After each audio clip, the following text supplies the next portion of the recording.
Salut la coquette, bah écoute, je vais te faire une petite réponse. Merci pour cet échange. Bon, juste avant qu'on continue, pour les autres nénettes, ne vous prenez pas la tête hein, sur mon compte avec éperon, pas éperon. Là, il ne s'agissait pas de pour ou contre les éperons.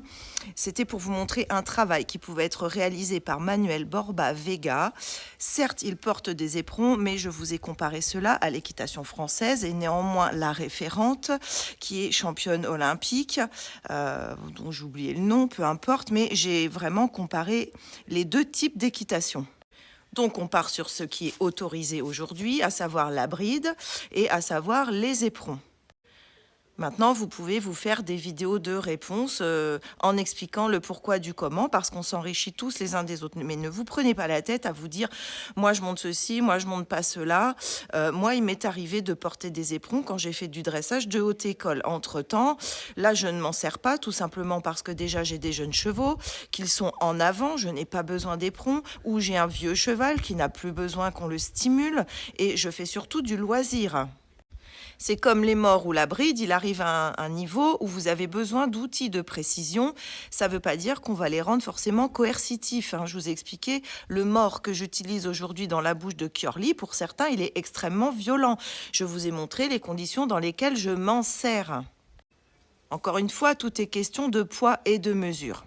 Fermons la parenthèse. Donc oui, la coquette, tu soulèves bien ce point que le cheval de Manuel Borba Vega engage, contrairement aux chevaux de dressage classiques de la dame là qu'on voit ensuite, des champions des Jeux Olympiques, qui n'engagent pas spécialement. On a plutôt l'impression que c'est une traction, son cheval, une traction avant, même si c'est un pléonasme, que les chevaux de Borba Vega sont des propulsions. Et tu as raison. Mais ça ne vient pas que de la race. Même s'il y a une sélection fine chez Manuel Borba Vega depuis des générations, parce que c'est la souche Vega du cheval lusitanien que moi, ma mère élevait, par exemple. Oui, ils ont des prédispositions, mais il faut savoir qu'à la base, ce sont aussi des chevaux qui billardent. Donc là, aujourd'hui, avec la sélection, avec le dressage, avec la gymnastique, on voit que ce cheval est parfaitement classique dans son équitation, tout en bénéficiant de rênes flottantes, d'éperons très peu utilisés et de souplesse de la part de son cavalier. J'insiste aussi sur le fait que son cavalier est hyper sportif à côté. C'est-à-dire que c'est un gars qui va faire du running, il va faire de la musculation, il va faire de la natation. Ses enfants, sa femme, tout le monde est dans le même bain. Également, il travaille des étalons comme souligné, ce qui est rarement le cas dans le cadre de l'équitation française. Donc nous, on a 1000 fois moins d'excuses par rapport à tout ce qui est contention du cheval. Parce que si on voulait prendre la truc à l'envers, un étalon, selon les principes français, a besoin d'être contentionné, puisqu'on l'accuse de beaucoup de choses. Et là, tu vois des étalons travailler ensemble. Mais comme dit Lotte, je crois que c'est calme, en avant et droit, si je me trompe pas trop, mais c'est tellement loin tout ça que j'ai oublié un peu les principes. Mais déjà, c'est calme et en avant, c'est ce que tu dis. En avant, c'est-à-dire avoir une belle propulsion, voir une croupe qui va légèrement descendre parce que le cheval va pousser derrière pour se rassembler. Et en effet, dans cet exercice au dressage français sur une musique, alors on danse, clairement, on ne voit pas cela du tout. On voit aussi une encolure en col de cygne. Ça traduit beaucoup des exercices qui ne sont pas vraiment naturels chez le cheval. Encore une fois, on essaye de mettre la charrue avant les bœufs et c'est pour ça que je n'aime pas ce type d'équitation et c'est ce qu'on enseigne malheureusement dans tous les centres équestres aux gens parce que oui, c'est brillant de se voir sur un cheval placé. Tous les néophytes vous diront c'est magnifique. Là, tout le monde a applaudi pour dire bravo, c'est beau ce qu'on voit. Moi, j'ai trouvé que c'était raide, les rênes étaient tendues, le cheval n'arrête pas de prendre des coups d'éperon dans les flancs. Bref, c'est moche. Moi, je déteste ce style d'équitation. Et c'est pour ça que la Fédé ne me convient pas et c'est ce qui est transmis dans les écoles. Donc si j'ai fait cette vidéo, c'est que pour les gens, c'est la vidéo qui est juste avant, vous pouvez aller la voir, je mettrai le lien en dessous, pour ceux qui arrivent seulement sur cette bulle-là, c'est qu'on ne t'apprend pas à mettre un cheval en avant, parce qu'au départ, en effet, on n'apprend déjà pas aux chevaux à marcher. Qui est au courant que lorsqu'un cheval pousse au pas, il doit être au minimum à 25 cm devant ses traces. D'ailleurs, qui sait ce que ça veut dire devant ses traces ? Bon, alors je t'explique, quand il a posé l'antérieur, le postérieur doit dépasser de 25 cm minimum pour un cheval de taille moyenne. Évidemment, me fais pas faire ça avec un Falabella. Et puis, tu as des chevaux qui sont hyper flex, comme Curly, qui dépasse de 40 cm finger in the nose. Mais ça, c'est dû à sa race. Mais tous les chevaux sont prédisposés dès l'instant où on les entraîne en termes de gymnastique. Alors certes, il y en a qui seront un peu moins habiles que d'autres. Bien sûr, c'est comme nous. Mais moi, j'ai eu un trotteur français qui était éparvin osseux et pour autant, on a fait quasiment toutes les périodes de dressage. Bien sûr, on a fait très attention par rapport à son éparvinisme. Il avait une ferrure orthopédique, etc.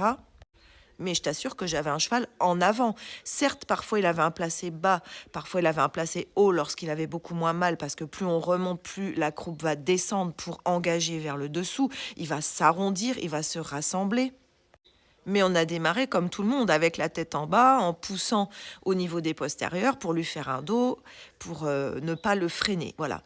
Mais aujourd'hui, les gens, ils veulent qu'on les voit jolis sur les chevaux. Et comme les autres ne connaissent pas vraiment le monde du cheval, bah, ils vont trouver ça beau. Alors qu'en fait, bah, ça ne l'est pas du tout quand on se positionne du côté du cheval. C'est pour ça que j'ai voulu mettre Manuel Borba Vega dans la vidéo face à cette championne de Jeux Olympiques, parce que je pense que c'est flagrant, surtout quand on vous guide. C'est vrai que quand j'ai dit à mon mari, regarde, il comprenait pas, mon mari, parce qu'il n'est pas du monde du cheval et encore moins du dressage. Il me disait, mais bon, moi je vois pas la différence. Et je lui disais, mais regarde. Et c'est vrai que quand on pose le doigt dessus, ça devient évident même pour un néophyte. Et enfin, quand on élève des chevaux style KWPN et autres chevaux qui sont faits pour le sport, rien n'empêche la sélection. Ça fait des années qu'ils sont sélectionnés pour les compétitions de dressage. Donc, s'ils voient que leurs chevaux n'engagent pas et qu'ils estiment que c'est un problème morphologique, c'est que la sélection, elle a merdé, tu vois. Or, c'est pas le cas. La sélection, elle est bonne. C'est juste la façon de les gymnastiquer, leurs chevaux. La façon dont ils vont faire leur exercice qui pose un problème. C'est le cavalier qui a créé cette espèce de souci de non-engagement de la part du cheval.